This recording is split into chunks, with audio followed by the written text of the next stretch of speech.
No ar, Faixa Livre, rádio jornalismo de verdade, a informação de primeira qualidade, a interpretação e os comentários das notícias, entrevistas, o contraditório.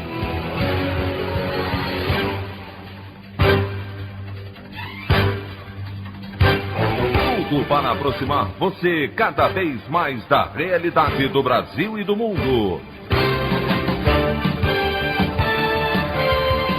Apresentação: Anderson Gomes.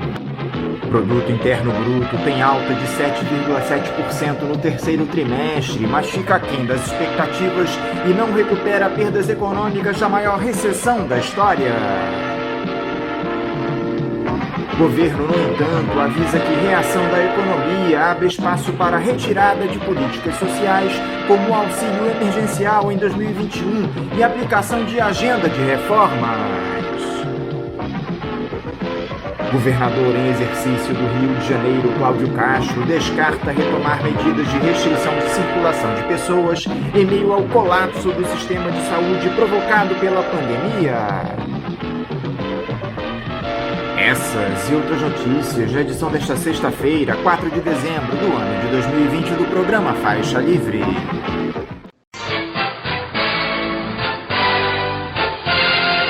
O comentário de Anderson Gomes.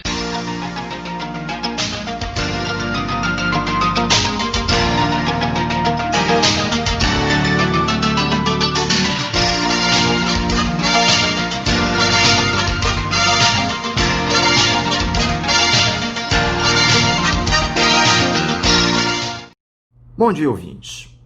O anúncio pelo IBGE da alta de 7,7% do Produto Interno Bruto no terceiro trimestre do ano, aquém das expectativas do mercado e à esteira da maior queda da história do indicador econômico, se foi um choque de realidade para aqueles setores da economia que esperavam a recuperação total das perdas provocadas pelos efeitos da pandemia, serviu para os neoliberais do governo indicarem que retomarão na íntegra sua agenda de maldades no país.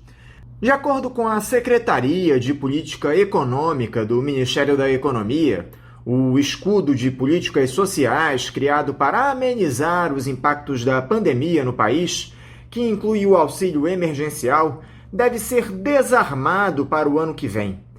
Pior, eles disseram também que essa iniciativa abre espaço para a agenda de reformas estruturais e medidas de ajuste das contas públicas que, na avaliação do governo, abre aspas, são o único meio para que a recuperação se mantenha pujante, fecha aspas.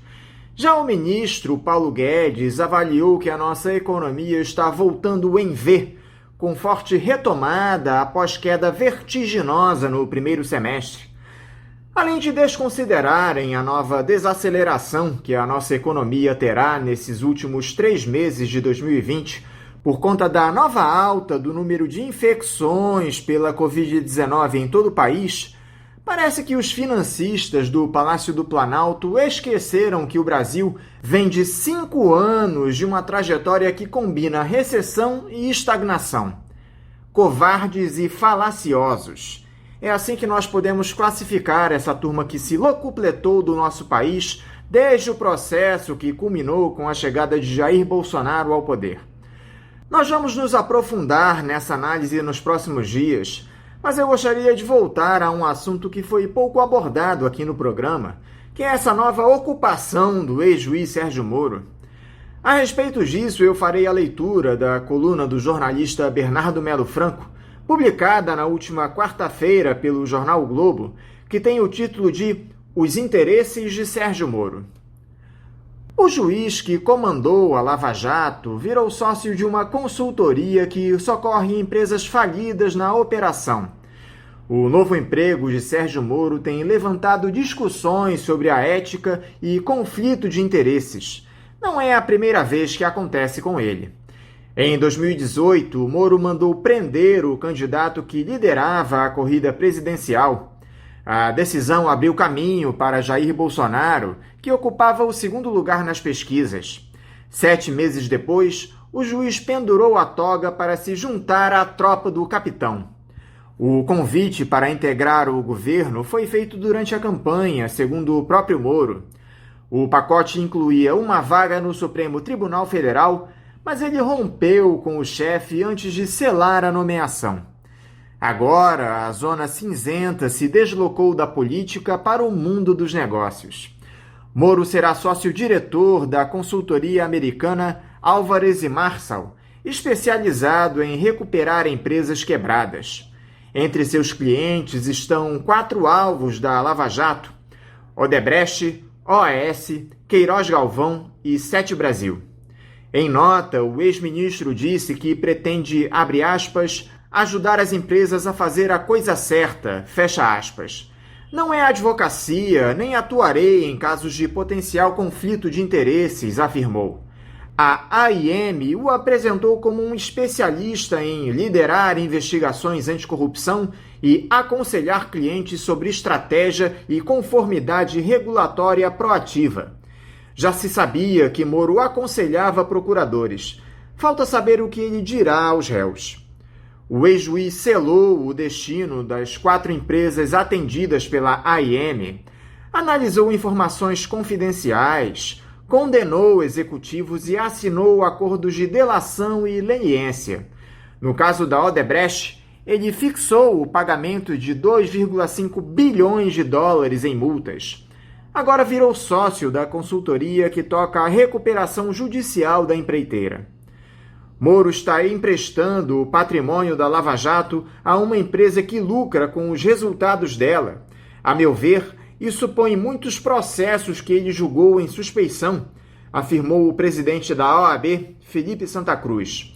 O ex-ministro poderá responder a um processo disciplinar na ordem. Nas mãos do juiz Moro, o consultor Sérgio estaria em apuros.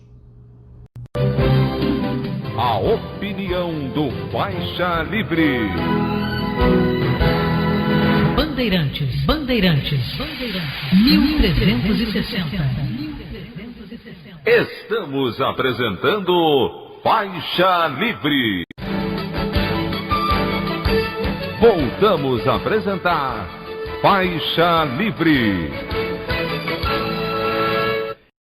Estamos de volta, ouvintes, com o início da edição de hoje do programa Faixa Livre, que tem na sua produção a jornalista Celeste Sintra, auxiliada pela também jornalista Natália Moraes, tendo no comando do áudio o Francisco. Meu bom dia a todos. E meu bom dia também a você, que pode aqui participar nos enviando mensagens eletrônicas para o endereço ouvinte@programafaixalivre.com.br ou ainda registrando suas participações diretamente nas nossas redes sociais. No Facebook, nossa página é o Programa Faixa Livre. No Twitter e no Instagram, para deixar o seu recado, basta seguir os perfis @PGMFaixaLivre. Lembrando que as participações por telefone estão inviabilizadas, pois durante o período da pandemia do novo coronavírus, nosso programa está sendo gravado no dia anterior à sua veiculação. Pedimos desculpas aos nossos ouvintes que costumam interagir conosco desta forma, mas foi a maneira encontrada pela equipe do Faixa Livre para mantê-los informados sobre o que acontece no país e no mundo com essa nossa visão crítica e, ao mesmo tempo, preservando a saúde dos profissionais que levam o programa ao ar. O Faixa Livre pode ser acompanhado também pelo nosso aplicativo para celulares com sistema operacional Android. O nome do aplicativo é Programa Faixa Livre. Os ouvintes também têm acesso à transmissão pelo nosso site, o www.programafaixalivre.com.br, ou pela página da Associação de Engenheiros da Petrobras, a AEPET, uma das nossas entidades patrocinadoras, no www.aepet.org.br.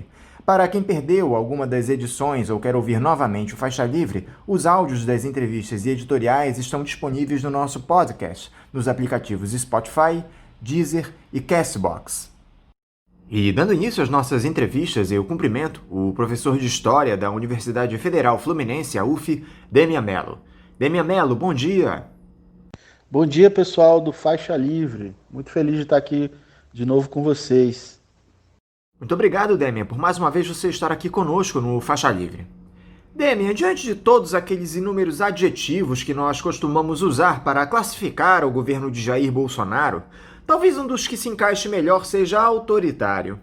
E essa faceta da gestão do ex-capitão se mostra mais uma vez com a descoberta de uma nova lista com o nome de jornalistas, acadêmicos e influenciadores, classificados como detratores, produzida por uma empresa contratada pelo Ministério da Ciência e Tecnologia. Dentre os nomes estão o do professor Nildo Ourix, dos jornalistas Luiz Nassif e Vera Magalhães. Eles também indicam pessoas que seriam neutras informativas e favoráveis ao governo. Esse relatório sugere medidas para lidar com os influenciadores, que vão de esclarecimentos ao monitoramento preventivo.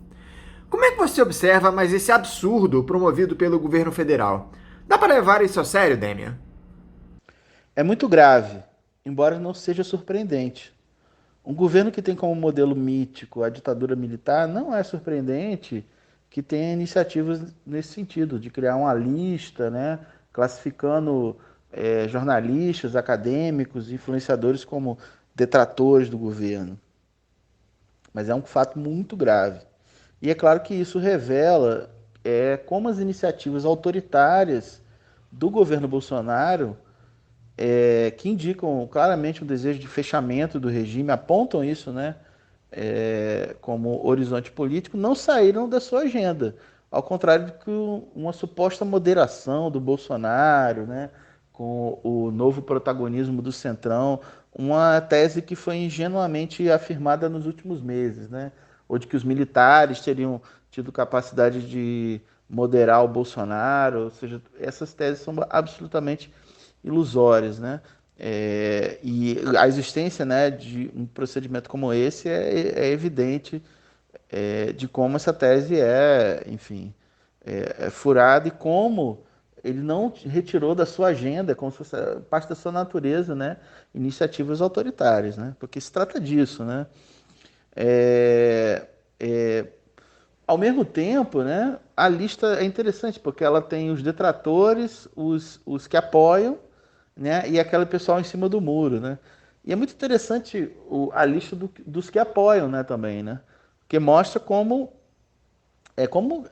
essas figuras que aparecem nesse lugar de apoiadores, enfim, eles são os mercenários a serviço do governo, não tem distanciamento crítico nenhum, eles são isso que eles se mostram que são, né? Puxa-sacos do próprio governo federal. Só que eu chamo a atenção que esse episódio ele é muito grave, né? E obviamente aí eu estou falando dos que são caracterizados como detratores, né?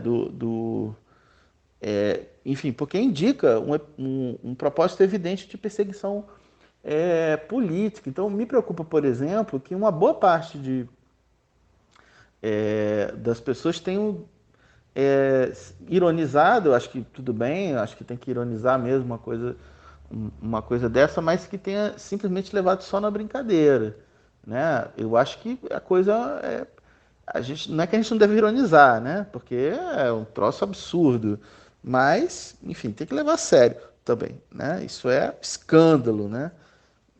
Agora, no meio de uma pandemia, Demian, com o governo dizendo que não pode ampliar os gastos, querendo tirar dinheiro da educação, onde todo e qualquer recurso deve ser destinado ao combate à Covid-19, o Bolsonaro gasta 2 milhões de reais para listar seus desafetos. É inacreditável, Demian. E é um escândalo, eu insisto que é um escândalo, não tanto pelo valor empregado, né? Ou seja, 2 milhões de reais para o orçamento federal é um valor pequeno, embora para a gente, né, o cidadão comum, isso seja uma soma evidentemente muito alta. Mas para o orçamento do governo federal é pouco, mas não importa. Se trata de um emprego de recursos públicos, né, para fazer uma ação que é ilegal, né, e que cheira a estado de exceção. Né, uma ação que é uma ação de perseguição política evidente, ou seja, é importante que os ouvintes entendam isso, ou seja, é um direito democrático de qualquer sistema democrático fazer oposição ao governo, criticar o governo, né? Ou seja, a crítica ao governo é algo que qualquer cidadão consciente faz. Existem funções na sociedade onde as pessoas se destacam e se elegem para fazer isso. Um político de oposição ele é parte da cena de um país democrático. a existência de uma oposição. Isso é um direito constitucional, um direito de qualquer democracia. Ou seja, de ser um político que se dedica a fazer oposição ao governo.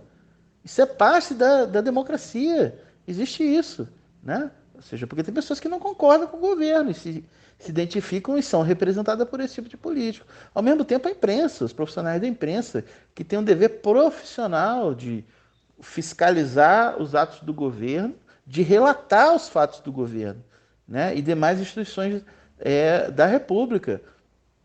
E mesmo que faça isso de forma que, ao fazer, revele determinado viés, a existência de viés ideológico é também um direito democrático, né? Cabe ao cidadão ter consciência crítica para identificar. Esse profissional de imprensa está criticando o governo porque ele tem posição X ou Y.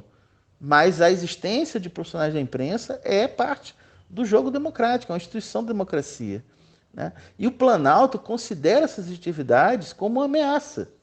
Ou seja, mostrando mais uma vez que tem uma veia autoritária no bolsonarismo. Então eu reitero que é muito grave essa revelação e que, embora a gente possa ironizar a lista, né, inclusive a aparição nessa lista de pessoas que a gente conhece como intelectuais de direita, né, mas que por uma série de razões se encontram, né, em choque com o bolsonarismo, como um fato muito grave. É muito grave. Eu gostaria de falar um pouco também, Demian, a respeito do resultado dessas eleições municipais. Houve um avanço dos partidos de direita, travestidos de centro, o Bolsonaro não conseguindo eleger quase nenhum dos seus candidatos, a esquerda com um desempenho, digamos, tímido. Qual é a sua análise mais geral para esse pleito encerrado no último domingo, Demian? Bom, desde que saiu o resultado do primeiro turno, muitos analistas já tinham observado o crescimento da direita tradicional, né? Enfim, a direita tradicional que a mídia hegemônica tem chamado de centrão, de centro político, principalmente quando está falando de partidos como o DEM, o PP, né? O PSD do Kassab, que curiosamente, né, se a gente for resgatar o histórico desses partidos, eles são os herdeiros da velha arena da época da ditadura militar, né? Então, obviamente, eles fazem parte da direita histórica brasileira e tiveram um desempenho eleitoral significativo, né? Ao mesmo tempo, um fato político mais lembrado é o fracasso de Bolsonaro, enquanto um cabo eleitoral, pois apenas um dos seus candidatos a prefeito em capitais foi eleito no segundo turno. Foi o caso do eleito em Vitória, né? Mas todo o resto foi um grande fracasso. E no campo da esquerda, né, embora exista evidentemente uma derrota, né, de candidaturas, né, um recuo da capacidade de eleição de vários partidos de esquerda, até jornalistas de direita, como Reinaldo Azevedo, reconhecem que o grande personagem da eleição de 2022 foi o Guilherme Boulos do PSOL, né, o candidato que perdeu o segundo turno das eleições em São Paulo, mas que saiu politicamente muito vitorioso. Já vou voltar a esse assunto. Outro dado importante da eleição foi o declínio dos partidos tradicionais da esquerda, né? Isso é evidente, né? Eu tinha me referido a isso, PT e PCdoB principalmente, né? Existe esse declínio, né? A capacidade de eleição de vereadores, né? O PT não ter conquistado nenhuma prefeitura, né? Um fato inédito, né? Prefeitura de capitais, né? Conquistou algumas prefeituras, né? E teve o crescimento relativo do PSOL, né? Que é algo importante, um partido menor, mas que teve um crescimento relativo, dobrou a bancada de vereadores do PSOL, ganhou uma projeção nacional com o Boulos em São Paulo, teve a vitória do Edmilson Rodrigues no Pará, ou seja, ganhou uma prefeitura da capital mais importante do norte do país. Mas, de forma geral, descontando isso, o resultado realmente não foi favorável à esquerda. E mesmo no bloco da chamada centro-esquerda, né, principalmente quando a gente está falando do PDT, do PSB e da Rede, esse bloco vive muitas dificuldades, né, ao contrário de determinadas narrativas, né, que têm sido reproduzidas principalmente pelas forças políticas em torno da figura do Ciro Gomes. Então, basta dizer que no caso do PDT, que ganhou muitas prefeituras no Nordeste, a relação entre esses políticos eleitos e a legenda do PDT é muito fluida, né? Uma boa parte desses eleitos amanhã pode entrar em qualquer partido do chamado Centrão. Isso não deve surpreender ninguém, né? Se falar que isso também tem a ver, isso também acaba sendo uma das contradições do próprio movimentação do Ciro Gomes em relação a criar pontes, né, com partidos da chamada centro-direita, né, como a mídia chama, principalmente o caso do DEM. Depois eu vou voltar a esse ponto. Mas, dito isso, é preciso notar que o Bolsonaro pode, no médio prazo, recompor o seu esquema de poder. Ele pode recuperar popularidade, né, e certamente contar com o apoio dessa direita tradicional, que foi vitoriosa nas urnas esse ano, no pleito de 2022. Ele pode... Primeiro que é preciso lembrar que esse setor é parte importante da base de apoio ao Bolsonaro no Congresso Nacional. Esses partidos vitoriosos. É parte do campo político dele, ou seja, não é o bolsonarismo raiz, mas é gente que, por exemplo, em 2018, todo apoiou a candidatura do Bolsonaro. E esse campo político, é importante lembrar, que ele não tem um nome forte para 2022. Né? Ele pode soltar daqui para lá alguns balões de ensaio, tentar emplacar algum, mas até agora não tem, né?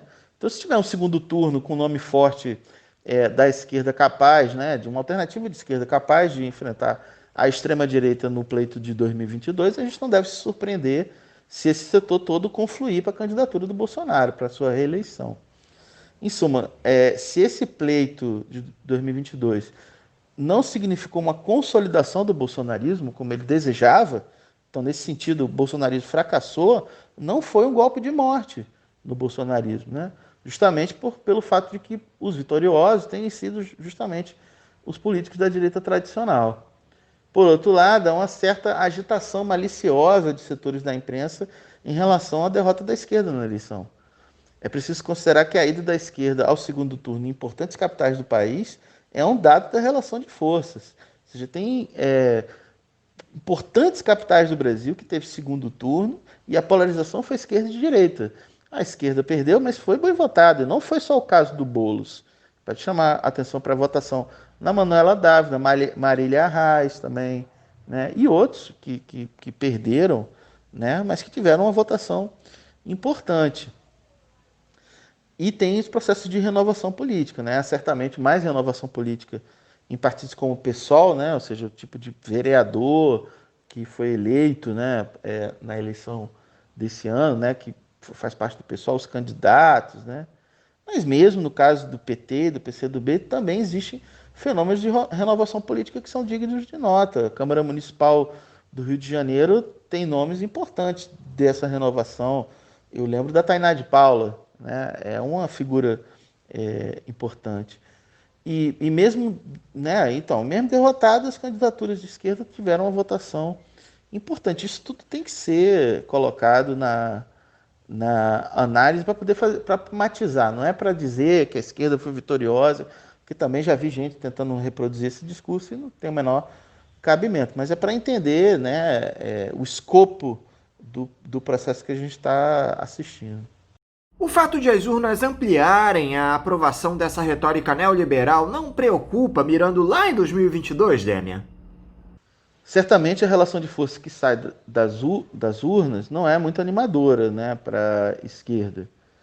Mas eu insisto que é importante matizar os contornos desse resultado para ter uma caracterização mais precisa e, portanto, ter políticas, visões estratégicas e táticas mais adequadas. Então não se trata de negar que a esquerda teve derrotas, né, que foi derrotada. E tem que também considerar o que é que de 2020, né, que se acumula para 2022. Então, se a gente ficar no quadro do jeito que as coisas estão agora, o quadro de fato é preocupante para a esquerda, né? Enfim, que é justamente a penetração maior dessa retórica da direita neoliberal, né, que está tendo sucesso eleitoral. Embora também, eu acho que deve se considerar isso, é quase um truísmo, né, que as eleições municipais e nacionais elas mexem com diferentes expectativas dos eleitores, né?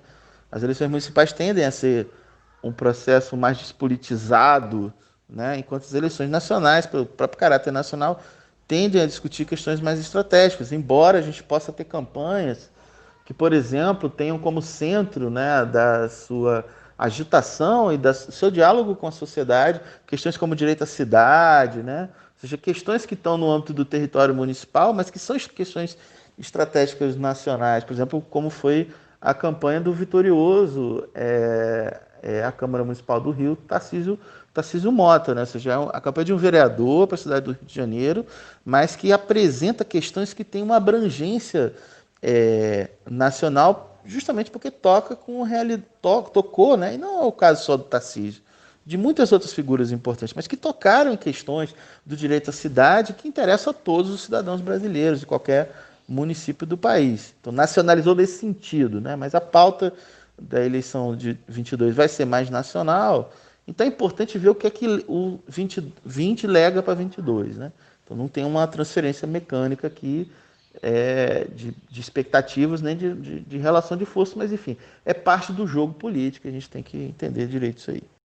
Esses diagnósticos da mídia dominante, Demian, de que a esquerda teria sido a maior derrotada nessas eleições, colocando partidos como o PT e o PSOL no extremo do espectro ideológico, me parece que tem a intenção de favorecer o avanço dos neoliberais. Você concorda com esse tipo de avaliação?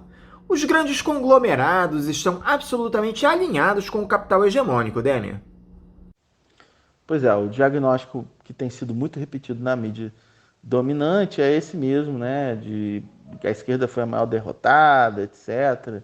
Então, lembro, por exemplo, acabei de mencionar ele, o Reinaldo Azevedo, né? Que é um conhecido articulista, jornalista de direita brasileiro, né? Antipetista, etc. Que, ao mesmo tempo que ele reconhece que a figura política mais importante da eleição de 2020, né? É, de fato, o Guilherme Boulos, é a grande novidade. O cara foi ao segundo turno, conseguiu uma unidade inédita, né, no campo da esquerda, no campo progressista de forma geral, uma campanha linda, etc. Mas aí o Reinaldo falou, os derrotados principais são o Bolsonaro e o segundo é o Lula.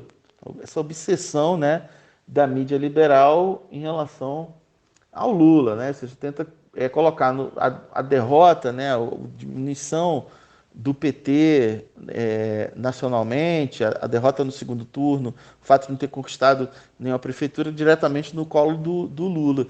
Eu acho que é uma forçação, né? Primeiro que é um investimento nessa coisa de Lula e Bolsonaro como dois extremos, que é uma coisa que não tem o menor cabimento, né? Ou seja, uma coisa extrema-direita, né? Bota um quadro da extrema-direita, que é o Bolsonaro, fascistoide, com um sujeito moderado da esquerda, que foi o Lula. É o cara que mais transigiu no campo da esquerda no país, enfim, desde que esquerda é esquerda no Brasil. Então, não tem menor cabimento. E acho que, no caso, é muito diferente, né? Uma coisa é o governo federal, ou o atual governo federal, que apostou em candidaturas e perdeu. Isso é um impacto muito maior do que uma derrota de um partido de oposição, né? E é preciso considerar que que por bem e por mal, o Lula continua sendo um grande player, né? Então, no fundo tem isso, né? Essa insistência na coisa da derrota da esquerda é, obviamente, a ideia para que se criar o consenso. A mídia hegemônica tem esse papel, né? De tentar criar um consenso para que exista, em 2022, uma saída do bolsonarismo que seja uma saída pela direita tradicional, que é o que eles desejam. Inclusive, é isso que identificam esse campo, né? Que eles apelidaram de centrão, com as iniciativas que partem desses grandes partidos, grandes conglomerados da mídia, principalmente a Globo, né? O que seria o sonho, né, deles? Uma superação do bolsonarismo através de uma direita tradicional, né? Exceto, assim, a questão toda é que, exceto se a gente tiver uma ruptura institucional no país no próximo ano, ou mesmo em 22, e a mídia hegemônica pode tirar o cavalinho da chuva, porque vai existir um candidato de esquerda em 22 e certamente vai ser forte, né? Certamente vai ser forte. Com todos os conflitos que existem nesse campo, existe algum saldo positivo da esquerda na eleição de 20, que é isso que eles não querem admitir de jeito nenhum, né? E alguns deles plantaram sementes importantes aí para para 22, né? Eu acho que tem algumas experiências importantes agora, inclusive no que se refere à capacidade de relação entre os partidos da esquerda, né? Entre alguns melhorou, entre outros piorou, mas é parte do jogo, então isso aponta para realidades aí que a gente vai ver daqui para o próximo pleito. E o Guilherme Boulos, te surpreendeu o desempenho dele? Já podemos dizer que ele desponta como a principal liderança política progressista para a disputa presidencial em 2022. O pessoal teria condições de pontear a esquerda em uma candidatura majoritária, Demian? Bom, como eu já assinalei, até jornalistas conservadores já reconheceram que politicamente o Boulos foi muito vitorioso nessa campanha, apesar da derrota eleitoral, né, paradoxal para os tucanos em São Paulo. Então, a figura do Boulos saiu uma figura fortalecida, nacionalmente conhecido, é uma figura que mobilizou a esquerda brasileira de forma geral, né? Todo mundo estava com o coração em São Paulo agora no segundo turno, principalmente lugares como Rio de Janeiro, né, que não tinha esquerda no segundo turno, né? A esquerda basicamente ficou torcendo para a derrota do Crivella, né? Não tinha o que fazer a não ser olhar para São Paulo e ficar com o coração em São Paulo, né? Então, obviamente, isso canalizou energias, né? E essa vitória política é resultado de muitas coisas, né? Eu quero chamar atenção para isso. Primeiro, o acerto estratégico no PSOL, a partir de seus debates internos, de apostar na figura do Boulos, né? A figura do dirigente principal, liderança do movimento sem teto, desde 2018, quando seu resultado nas urnas foi muito fraco. Mas ele ali estava dando o primeiro passo, né, na sua carreira como candidato, né? E depois a escolha dele para a Prefeitura de São Paulo, e o próprio comportamento que o pessoal teve prévias, teve debates internos nesse ano de 2020, mas eu chamo a atenção, ou seja, no dia seguinte ao resultado das prévias, a candidata que tinha disputado com o Boulos, né, para ser indicada pelo pessoal para a prefeitura, que era a companheira Sâmia Bonfim, no dia seguinte ela estava lá na casa do Boulos começando a fazer a campanha do Boulos, ou seja, teve uma postura do ponto de vista ético que digamos assim, é normal, mas as coisas estão tão difíceis, né, que a gente trata esse normal como uma coisa inusitada, mas isso é importante também, né? O fato de que esse quadro que foi apostado que é o Boulos, né, ele pertence a um movimento social combativo, que, portanto, tem uma relação orgânica com os setores da classe trabalhadora, o que faz com que a gente observe que ele tem uma firmeza de princípios para defender esse próprio lugar dele e do próprio movimento. Ou seja, boa parte da campanha eleitoral do Boulos serviu para ele defender a legitimidade do movimento social que ele lidera e não esconder a trajetória dele. Ou seja, no movimento para acabar com as fake news, né, a ideia de que, enfim, que seriam criminosos, né, o movimento social, que é uma retórica tradicional da direita contra os movimentos sociais de forma geral. Boa parte da campanha foi pedagógica, no sentido de mostrar que o movimento tem legitimidade, né, e que parte de princípios que estão consagrados na Constituição, né, o direito à propriedade e a questão do uso, mas a questão do uso social da propriedade, né?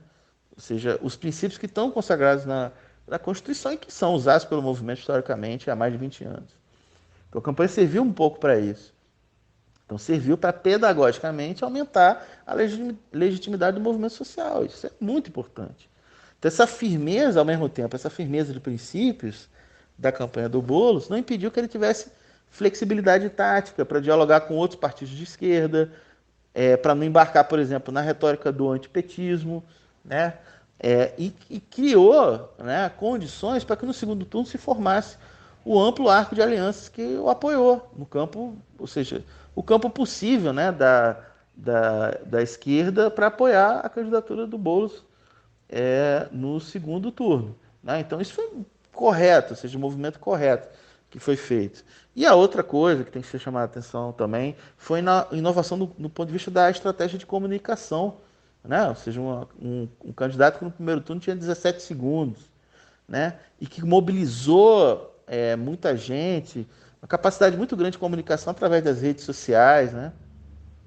Que é um grande legado da campanha do Boulos para a esquerda brasileira, para olhar a campanha dele como modelo.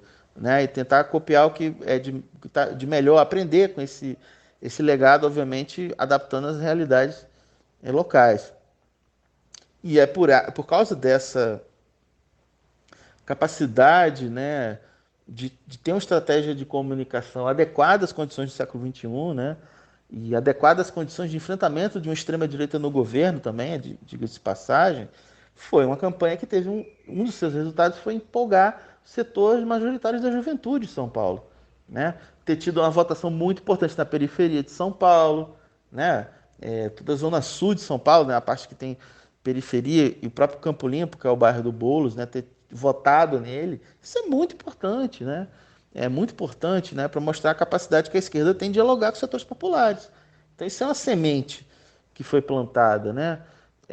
Então, nesse sentido, o Boulos tem todas as condições de encabeçar uma chapa de esquerda em 2022 e simplesmente não existe um debate sério no campo da esquerda brasileira hoje que não coloque o nome do Boulos na mesa. Essa que é a realidade que foi criada pela situação da sua candidatura. Isso quer dizer que ele vai ser o líder de uma chapa de esquerda? Tem muita coisa para acontecer daqui para lá, etc. Mas ele é um nome sem o qual não existe esse debate no Brasil. É um nome incontornável para os debates estratégicos, né? Para a escolha de um nome, né, que tem essa capacidade de comunicação com a população, né, e de representar um movimento que, de fato, a gente consiga superar essa experiência trágica, né, da extrema-direita no governo brasileiro por algo, né, que nos traga alguma esperança. Como é que você coloca o fator Ciro nessa análise para 2022, Demi? Eu acho que o PDT se aproximou demais desse centro-direita, de partidos como Democratas, por exemplo. Bom, é mais do que evidente que a opção do Ciro Gomes é por uma aliança com o chamado, né, tem sido chamado de Centrão. Né? Ele tem declarado, né, seria uma aliança da centro-direita com a centro-esquerda. Né? O centro é a direita envergonhada. Né? Vamos partir dessa definição aqui. Mas vamos ver qual foi o movimento que ele fez agora. Né? Politicamente, ele apoiou o DEM na prefeitura de Salvador. Né? Ele foi lá apoiar o DEM. Esse antipetismo muito arraigado no Ciro Gomes, né? Que é curioso, né? Enfim, primeiro que é um sujeito que tem uma trajetória política errática, já passou por dezenas de partidos políticos e agora tem um setor da esquerda que está querendo dizer que ele é um trabalhista, né? Só porque ele está no PDT. Mas o que ele fez, né? Essa retórica do antipetismo de alguém que fez, ou seja, o Boulos nunca fez parte do governo Lula, né? Nem do governo Dilma, nunca foi parte do governo, enquanto que o Ciro foi ministro, né? Esse antipetismo dele, muito arraigado na retórica, é para ele conseguir estabelecer pontes com esses setores da direita, né? E, obviamente, ao fazer isso, ele vai derrubando as pontes que existem no campo da esquerda. Inevitavelmente é isso. E é o cálculo que ele faz. O cálculo dele é que seria uma coalizão desses setores que seriam capazes de derrotar o Bolsonaro. Né? Eu acho um erro essa avaliação dele, mas é a partir disso que ele se movimenta. Né? Enfim, tem uma estratégia aí, não é a minha estratégia, não concordo com ela, mas tem uma estratégia aí. Mas além de eu não concordar com essa estratégia, eu digo que é uma estratégia fadada ao fracasso. Por quê? Porque, como eu já disse, esse setor da direita tradicional que foi fortalecido nas eleições desse ano, a maior probabilidade é dele se reconciliar com o Bolsonaro daqui para 2022. Por vários motivos, inclusive pelos esquemas entre o Poder Executivo e o Congresso, os esquemas tradicionais da política brasileira, né? De cooptação, de ganhar, né, influência aí, nesse setor. E pode, diante de uma eventual chapa forte de esquerda, que me parece uma coisa provável que vai ocorrer em 22, e a ausência de um nome competitivo dessa direita tradicional, porque também não tem nada colocado, os balões de ensaio que são lançados, eles não conseguem vingar, ou seja, o Dória tem capacidade de ser, duvido, né, que ele tem capacidade de ser um nome nacional, o Luciano Huck, acho que perdeu o bonde um pouco, né, e sempre que o nome dele é lançado, vem uma reação, ele desiste, né, ele volta para o lugar dele de apresentador de TV, né, então, diante de um cenário como esse, acredito que o movimento que o Ciro está fazendo é um movimento um pouco de fato fadado ao fracasso, né? Ou seja, ele está derrubando as pontes com o campo da esquerda, né? Já criticando muita gente. Alguns ele não critica, mas a forma com que ele se refere serve para aumentar os preconceitos. Então, de fato, por exemplo, ele deu uma declaração, ele criticou o Flávio Dino, porque o Flávio Dino estava com a camisa do Lula livre, esculhambou o PT, né? Então ele já criticou, esculhambou dois partidos importantes da esquerda. E o Boulos não é que ele criticou o Boulos, não, o Boulos, se você quer votar na esquerda radical, você vai lá e opta pelo Boulos, né? Seja sabendo toda a visão que tem no senso comum sobre a ideia de radicalismo, né? Inclusive foi uma pecha que a mídia tradicional quis colocar no Boulos no segundo turno, né? É o radical, né? O cara que luta para que todo mundo tenha casa é muito radical mesmo. O cara que, enfim, diante das atrocidades que os tucanos fazem em São Paulo. Então ele repete uma retórica que serviu para desqualificação, né? Então tem problema, tem um jogo aí muito importante. Eu acho que essa estratégia dele está fadada ao fracasso por isso, porque ele vai ficar sem a direita e sem a esquerda, né? E vai se isolar. Se ele marinou ou não sei, mas enfim, é o que eu tenho apostado aqui. Aqui no Rio de Janeiro, Demian, se há alguém que perdeu espaço foi o Marcelo Freixo. Essa desistência dele de se candidatar à prefeitura acabou abrindo espaço para um segundo turno com Crivella e Paz. Em uma eleição em que o PSOL poderia aproveitar o desgaste dessas duas figuras para tentar chegar à prefeitura. Como é que o Marcelo Freixo sai dessa eleição, Demian, ainda que ele não tenha participado dela? Bom, todos nós da esquerda estamos muito frustrados com a ausência do Freixo na disputa municipal do Rio. Eu acredito que ele certamente estaria no segundo turno, provavelmente enfrentando o Paz, mas eu sinceramente não acredito que ele pudesse vencer. Eu acho uma certa ilusão acreditar que o Freixo pudesse vencer. E vou dizer por quê, e nesse sentido eu acho que ele tem razão, né? Ou seja, principalmente depois, né, do resultado, ele deu algumas entrevistas. Em uma delas ele falou o seguinte, é diferente disputar a prefeitura do Rio de Janeiro e disputar a prefeitura de São Paulo. Quem ganha a prefeitura de São Paulo tem a capacidade de controlar, de planejar a cidade de São Paulo. Quem ganha a prefeitura do Rio não controla a cidade, porque boa parte do território da cidade do Rio é controlado por milícias. E esse problema das milícias é um problema muito grave, e mais grave do que a gente da esquerda tem insistido nele. Claro, o que existe de crítica e de esclarecimento na sociedade sobre o que são as milícias, etc., parte da esquerda, principalmente do PSOL, né, dado o protagonismo que o Freixo tem no enfrentamento dessa questão. Mas eu, sinceramente, acho que a gente tem que fazer um escândalo muito maior. A gente tem territórios importantes da cidade do Rio de Janeiro onde não é possível ninguém de esquerda fazer campanha, né? Ou seja, onde uma autoridade pública, para fazer qualquer tipo de ação pública no território, tem que negociar com esse tipo de crime organizado, que é muito mais deletério, inclusive, para a democracia, do que a criminalidade mais tradicional. Porque a gente está falando de criminalidade que envolve agentes do Estado e cumplicidades com agentes do Estado. Né? Então, eu acho que é isso. Então, isso faz com que seja impossível, essa é a minha avaliação, que uma figura como o Freixo vencesse essas eleições. Qualquer quadro da esquerda no Rio vencesse essas eleições, porque tem territórios que são basicamente controlados pela milícia. Né? E isso é capital eleitoral, é capacidade de decidir um processo eleitoral no Rio de Janeiro. E também acho que é necessário, né? Não acho que a gente deva não fazer críticas às opções do Freixo, né? Ou seja, não tem que tratar, né, as figuras políticas que são importantes de forma santa, né, como se fossem figuras imaculadas. Não é isso que deve ser feito, não é isso que está sendo feito, né? Acho que a esquerda, pelo menos nesse ponto, né, na sua derrota, amadureceu o suficiente para saber que a crítica faz parte da sua construção coletiva. Mas é necessário entender também as razões pessoais que levaram o Freixo a tomar essa decisão. Que, embora eu discorde dessa decisão de não se candidatar, gente, o Freixo corre risco de vida. Ele é um homem que é um alvo preferencial das milícias, pelo trabalho que ele já cumpriu, que ele já fez, pela sua militância. Isso é muito sério. né? Muito sério. Olha o que aconteceu. O São Gonçalo elegeu um chefe de milícia que tirou fotografia do lado de um cara acusado de ter matado o irmão do Freixo, né? A gente está na cidade, Rio de Janeiro, onde aconteceu o crime político de maior impacto internacional dos últimos anos, foi o assassinato da Marielle. Um crime que é um crime de terrorismo político, né? Porque foi, não só porque foi assassinato de uma mulher socialista, negra, né?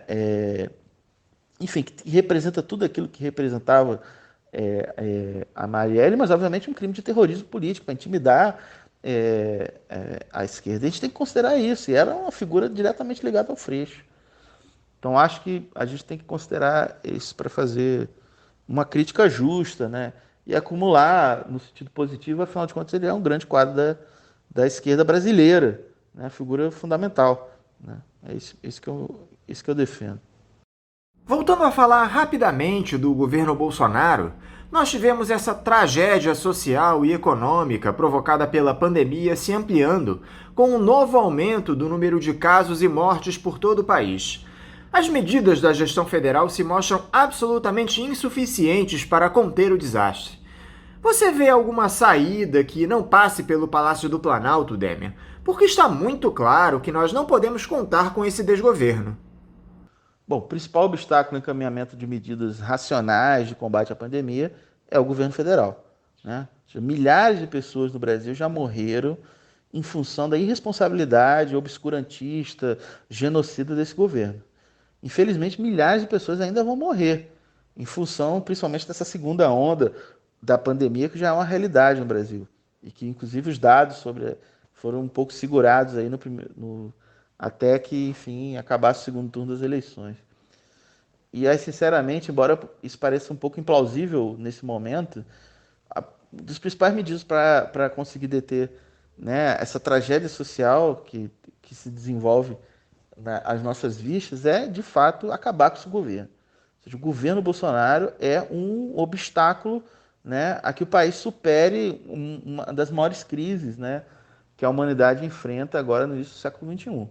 Uma crise inédita, né, enfim, que agora vai ser agravada pelo desastre social provocado pelo fim do auxílio emergencial, né, que obviamente teve um impacto, né, como já foi reconhecido por muita gente, inclusive no sentido de segurar a popularidade do Bolsonaro. Então, o auxílio emergencial acaba, né, então a situação econômica vai se agravar, né, a recessão econômica vai se aprofundar, né, então a gente deve esperar também um novo ciclo de conflitos sociais aí para o próximo período que pode colocar o governo em apuros, né, ou ao contrário, né, dependendo de como se der o contorno desses conflitos sociais, justificar uma eventual aventura golpista por parte do Bolsonaro, embora essa alternativa agora pareça um pouco longe do horizonte imediato, mas como eu já falei em outras oportunidades de hoje mesmo, nunca saiu da agenda do Bolsonaro.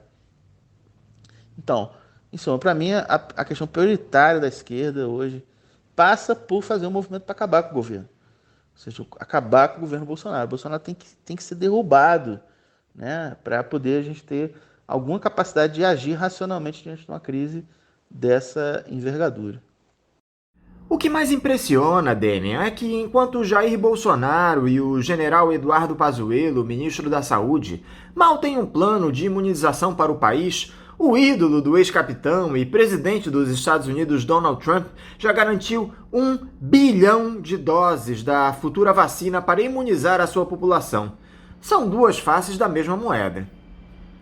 Bom, esse elemento é muito importante que você trouxe. O que será do Bolsonaro sem o Trump na presidência dos Estados Unidos? Ele vai sobreviver? Certamente a derrota do Trump nas eleições desse ano criou uma dificuldade imensa para o governo Bolsonaro, que havia apostado tudo, do ponto de vista da política externa, na aliança com o Trump. Ou seja, não era nem com a aliança com os Estados Unidos, é uma aliança com a facção do Partido Republicano, que estava no governo, que perdeu a eleição. E, ao mesmo tempo, é preciso lembrar que o Bolsonaro criou problemas com inúmeros países da comunidade internacional, parceiros comerciais fundamentais do Brasil, né? Desde a Argentina, a China, até países europeus. Então, a situação para o Bolsonaro é complicada. Então, essas opções estratégicas, né, que gerou essas dificuldades no cenário internacional, criou muitos problemas para o Brasil e a comunidade internacional e criou para importantes setores da economia brasileira, muitos dos quais ainda apoiam o governo Bolsonaro. Casos de importantes empresários do agronegócio, por exemplo, que foram das bases importantes da vitória do Bolsonaro. E, ao mesmo tempo, por exemplo, que você trouxe, a gente vê que muitas das manobras do bolsonarismo, do ponto da política doméstica, né, copiando o Trump, né, como modelo político, fazia com que ele, em muitos momentos ele fosse mais realista que o rei. Né? A gente viu a repercussão no Brasil do negacionismo do Trump, mas a gente viu em vários momentos ele recuando de posições mais esdrúxulas, enquanto o Bolsonaro manteve, né, essa posição de ser mais realista. É o que o rei gerando essa situação. Né? Ou seja, o Trump garantiu 1 bilhão de doses de vacina, né, para imunizar a população, e o Bolsonaro foi desastroso no encaminhamento, né, dessa questão. Né? Então a gente está vivendo a página mais patética da história do país, que eu espero que acabe logo, né? Porque como a gente viu, né, isso tem resultados muito graves, né, para a vida da população brasileira em contexto de pandemia, de uma crise internacional de graves proporções. A situação fica muito pior quando a gente tem à frente do país um irresponsável, aventureiro fascistoide, como é o caso do Bolsonaro. Então esse inferno tem que acabar. Demian Mello, muito obrigado por você estar mais uma vez aqui conosco no Faixa Livre. Eu te desejo um ótimo final de semana e um forte abraço. Então é isso, pessoal. Eu queria mais uma vez agradecer o convite do Faixa Livre para eu, enfim, tentar colaborar aqui na análise da conjuntura brasileira. Falar para vocês que todos que estão nos ouvindo, que apoiem o Faixa Livre. É um programa fundamental de reflexão crítica da realidade brasileira, que está sempre trazendo pessoas muito interessantes. Eu escuto sempre, é parte da minha vida, escutar o Faixa Livre, para a gente estar sempre bem informado e acompanhando as melhores análises para entendimento do que é a situação brasileira. Então é isso, muito obrigado, até a próxima. Conversamos aqui com o professor de História da Universidade Federal Fluminense, a UF, Demian Mello. Vamos agora ao nosso primeiro intervalo. Voltaremos já já. Voltamos a apresentar Faixa Livre. Já voltamos, ouvintes, e agora eu saúdo o coordenador nacional do Movimento dos Atingidos por Barragens, o MAB, Yuri Paulino. Yuri Paulino, bom dia. Bom dia a todos os ouvintes, a todas as ouvintes do programa. Dizer que é uma satisfação participar do programa Faixa Livre. Falo aqui diretamente de Belém do Pará e dizer que esse tema é extremamente importante para a conjuntura nacional e para a conjuntura internacional. Eu quero te agradecer, Yuri, por você novamente estar aqui conosco no Faixa Livre. Yuri, se há uma coisa que preocupa a todos é esse cenário de destruição do nosso meio ambiente promovido pelo governo de Jair Bolsonaro. As notícias não param de surgir a respeito do caráter criminoso do Ministério do Meio Ambiente, o desmonte do Conselho Nacional da Amazônia, a mudança de instrução normativa do IBAMA para beneficiar madeireiros, entre outros. Como é que você tem observado todo esse quadro que está colocado na gestão da nossa biodiversidade, Yuri? Olha, o melhor conceito que define a forma como esse governo tem tratado a questão da Amazônia, questão ambiental, com esse ministro do Meio Ambiente, é o conceito de criminoso. Esse governo e esse ministro destruíram todo o aparato que há anos vem sendo organizado, todos os instrumentos de Estado para combater os crimes ambientais. Esse governo autorizou de forma velada e até de forma explícita que criminosos, verdadeiras quadrilhas de desmatadores que há tempos já praticam crime e enriquecem ilicitamente, praticando crime de destruição da floresta, consequentemente de destruição dos povos, possam atuar livremente e com muita tranquilidade. Então nós vemos uma conjuntura que é muito complicada. Essa situação só tende a se agravar e agora com a anuência do governo federal.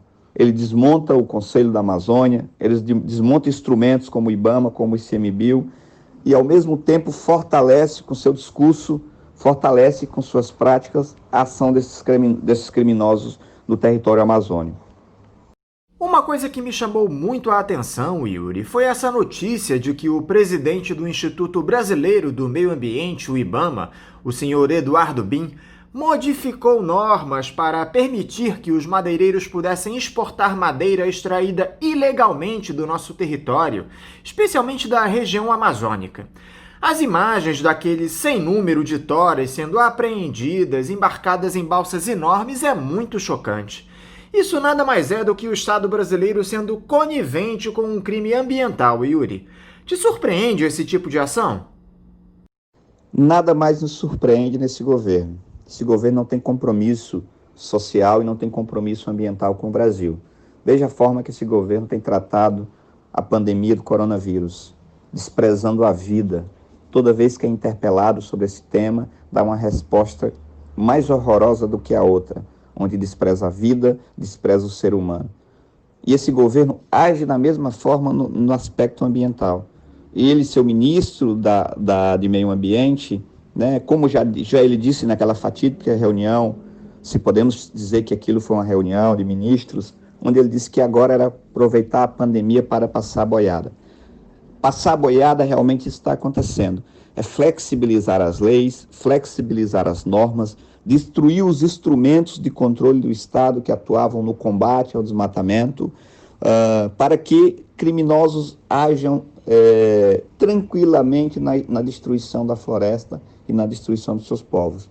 É uma questão que é extremamente grave e os efeitos disso não se resolvem somente com a saída desse governo, porque eles estão mudando a estrutura de Estado, estão mudando as leis que permitiam que a gente tivesse condição de fiscalizar e punir esses criminosos que agem derrubando a floresta. Com essa mudança, nós teremos muitos problemas para reconstruir um novo processo de proteção da natureza, um novo processo de proteção da vida e das pessoas que vivem na região amazônica. É extremamente preocupante, mas é um processo que é arquitetado, é planejado. Não é fruto do acaso. Não é só porque o governo é desastrado. É porque o governo intencionalmente trabalha para que isso ocorra. Yuri, o Instituto Nacional de Pesquisas Espaciais, o INPE, aquele mesmo que o Jair Bolsonaro tentou desautorizar no ano passado, divulgou uma informação estarrecedora. No intervalo de um ano, entre os meses de agosto de 2019 e julho de 2020, houve um aumento de 9,5% no desmatamento da Amazônia. Os estados da chamada Amazônia Legal tiveram 11 mil quilômetros quadrados de mata destruída. Isso corresponde a uma área 7 vezes maior que a da Grande Londres. O Bolsonaro segue negando o desmatamento em fóruns internacionais e dizendo que o Brasil sofre ataques injustificados. Por que o ex-capitão vive negando a realidade, Yuri? Não há nada que possa sensibilizar essa turma do Palácio do Planalto? Na nossa opinião, esse governo ele usa a mentira como instrumento de governo. Ele usa o negacionismo como instrumento de governo. Não podemos esquecer que ele foi eleito a partir de uma máquina de fazer mentiras. Já tem denúncias, né? Todo mundo sabe, que foram as fake news.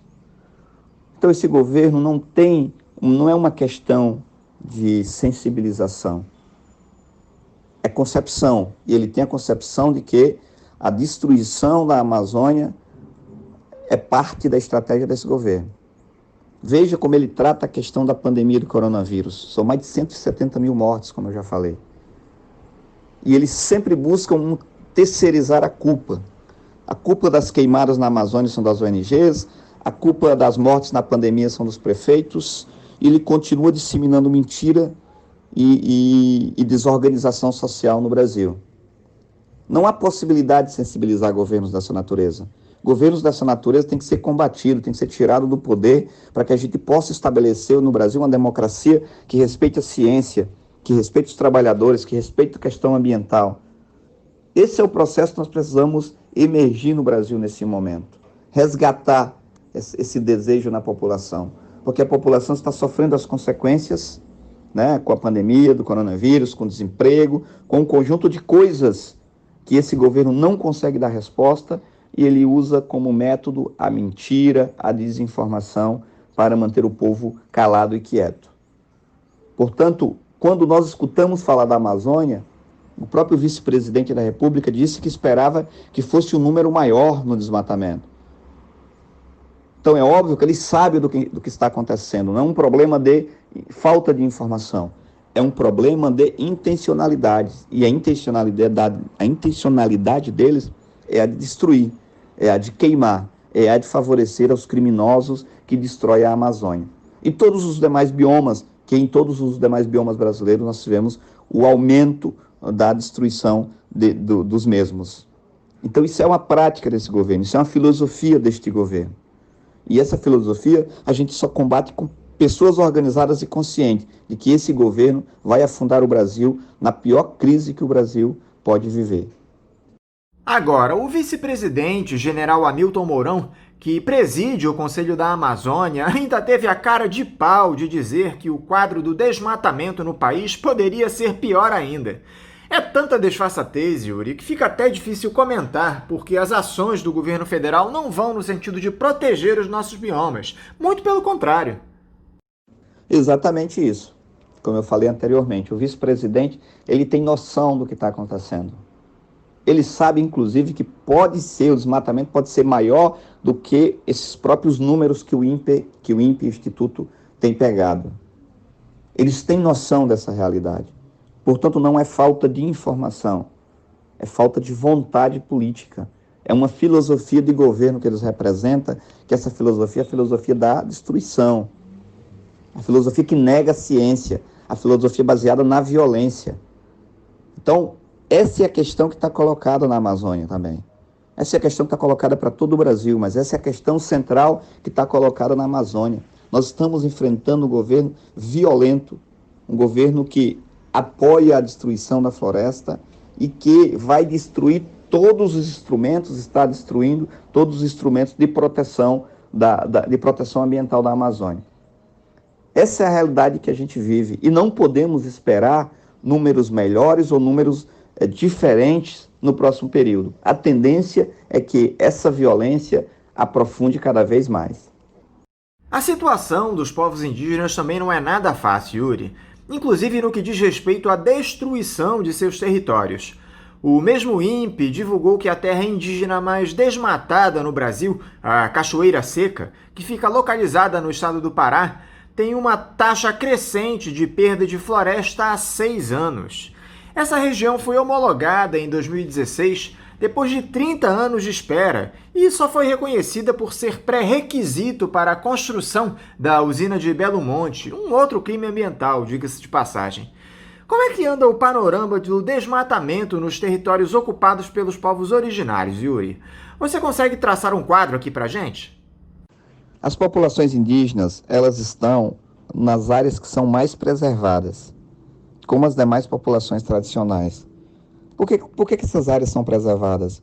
Porque a prática milenar dessas populações convergiram para a preservação. Eles trabalharam permanentemente para a preservação. Portanto, essas populações são as mais pressionadas nesse momento que a gente vive, porque é nelas que está a madeira que esses desmatadores, esses madeireiros têm interesse, porque nas demais áreas já não existe o que eles explorarem. E essa pressão ela é enorme sobre as populações tradicionais. Imagine vocês, a pandemia do coronavírus chega às aldeias e mais a pressão de madeireiros, de latifundiários em torno das aldeias e das áreas que foram protegidas e que são extremamente essenciais para a vida dessa população indígena. A área indígena ela é fundamental em toda a sua dimensão para a preservação e continuidade das etnias. Sem as áreas de preservação indígena, você mata os povos indígenas. E é isso que está acontecendo na Amazônia brasileira. É isso que está. Esse é o reflexo do desmatamento para a vida das populações indígenas. Então é uma situação muito complicada. A população indígena está sendo extremamente atacada por preservar os recursos, né, e por ser responsáveis pelas áreas que mais têm esses recursos que interessam esses criminosos que desmatam agora sem limite. Essa é uma situação muito preocupante das comunidades indígenas, como das outras comunidades tradicionais que vivem de atividades que não depredam a natureza na Amazônia, mas que preservam. A imprensa internacional vive repercutindo essa destruição dos nossos biomas, Yuri, e apontando Jair Bolsonaro como o principal responsável por isso. Como é que fica a imagem do Brasil no exterior diante de um panorama como esse, Yuri? Que tipo de perdas o Brasil pode ter, além das de caráter ambiental? Olha, é muito ruim para a imagem do país. É muito ruim para os empresários brasileiros, é muito ruim para o agronegócio, é muito ruim para o povo brasileiro no geral. O Brasil passa a ser um pária internacional, ou seja, um país que não é bem-vindo, nem não é bem visto pelos demais países.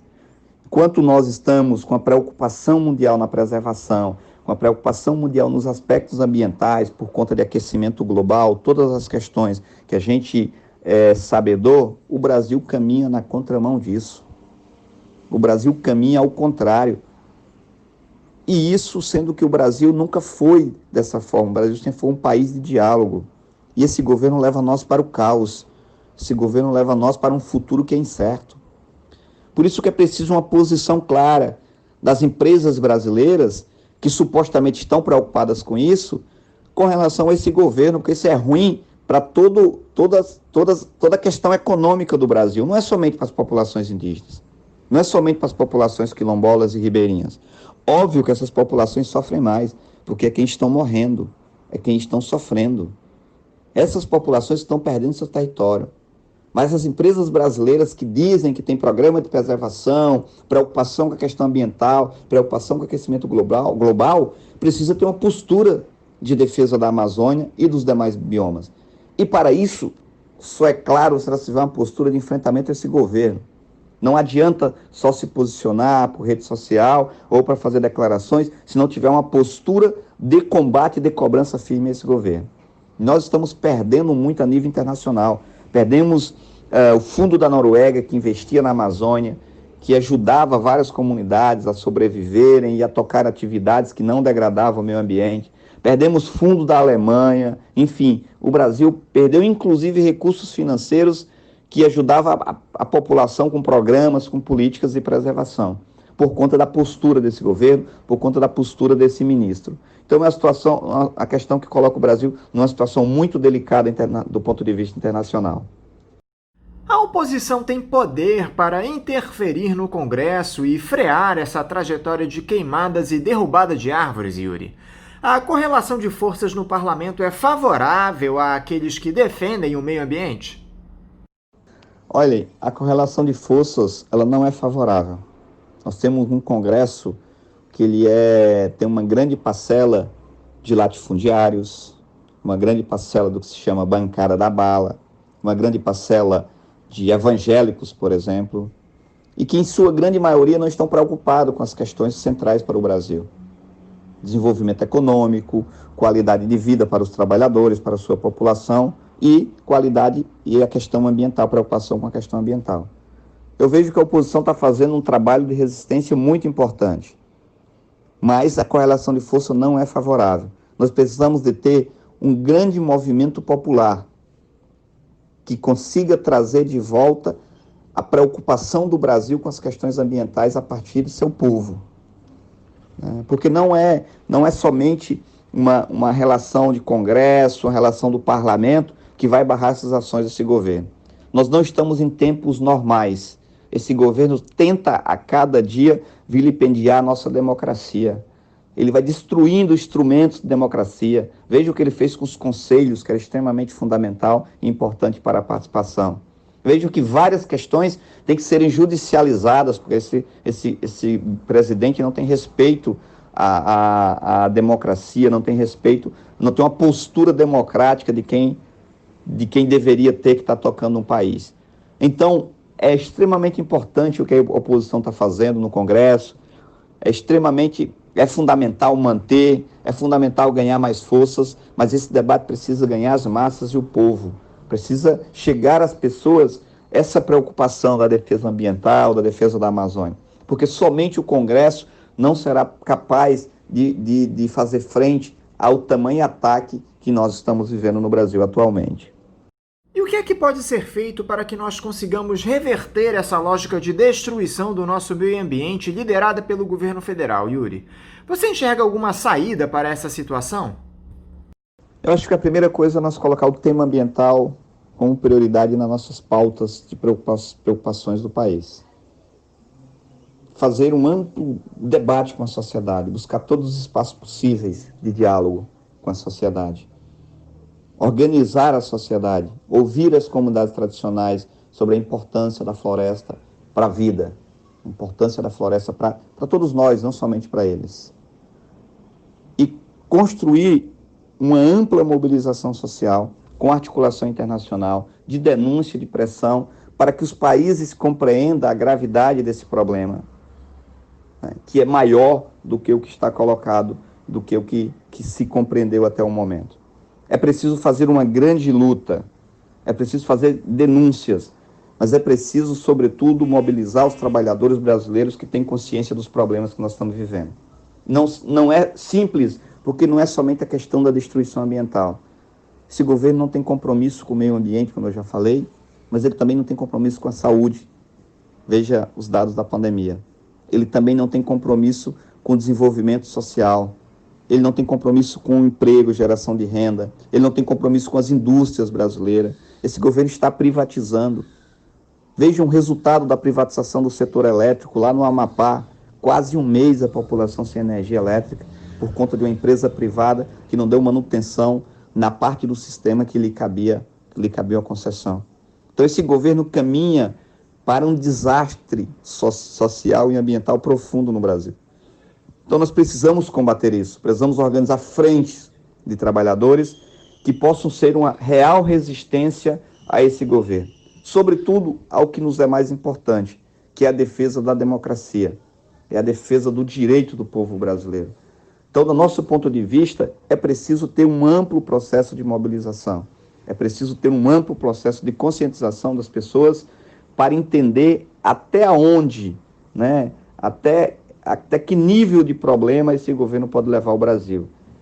E parece que ele não tem limites nesse aspecto.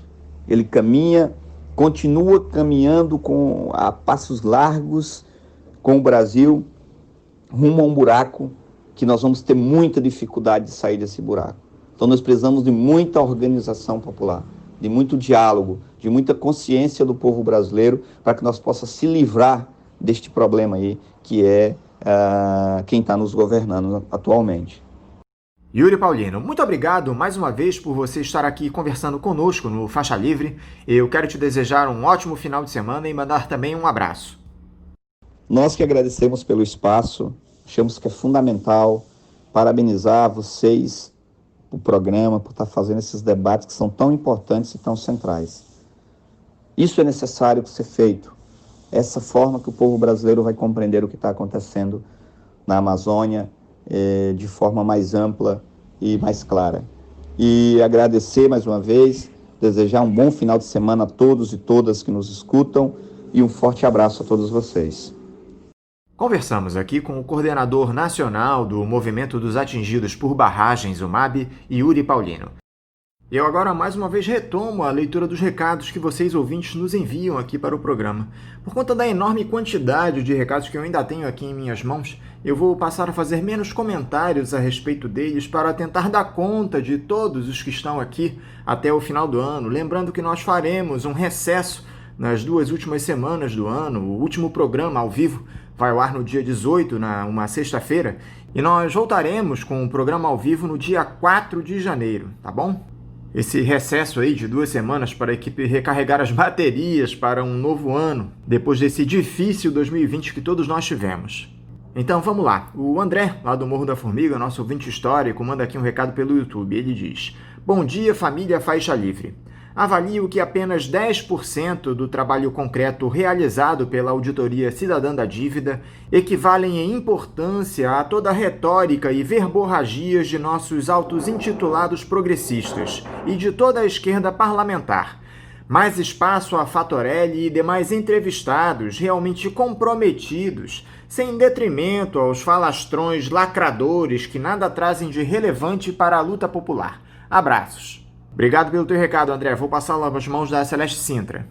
O Ricardo Félix, também pelo YouTube, elogia aqui a entrevista que nós fizemos com o professor Roberto Romano, lá no início do mês de novembro. Ele diz: excelente entrevista com o professor Roberto Romano. Não o conhecia. Vou procurá-lo nas redes sociais e virar seu seguidor. Parabéns pelo programa. Muito obrigado pelos elogios, tá bom, Ricardo? Já o Wellington Viana elogia aqui o nosso programa. Ele diz: luminosas as discussões do Faixa Livre. Excepcional trabalho ao Brasil. Avante Faixa Livre. Muito obrigado, Wellington, pelos teus elogios, pela tua audiência.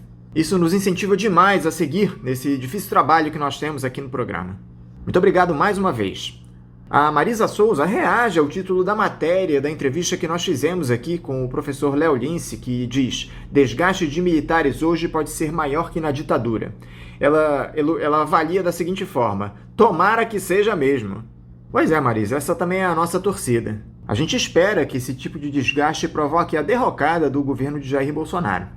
Também pelo Facebook, o Gustavo Pinheiro Machado comenta o título da matéria da entrevista que fizemos com Bernardo Kocher, que diz: o problema dos Estados Unidos não são as eleições, é Trump. Ele avalia da seguinte forma: quanta ingenuidade, esquerdinha liberal é uma piada.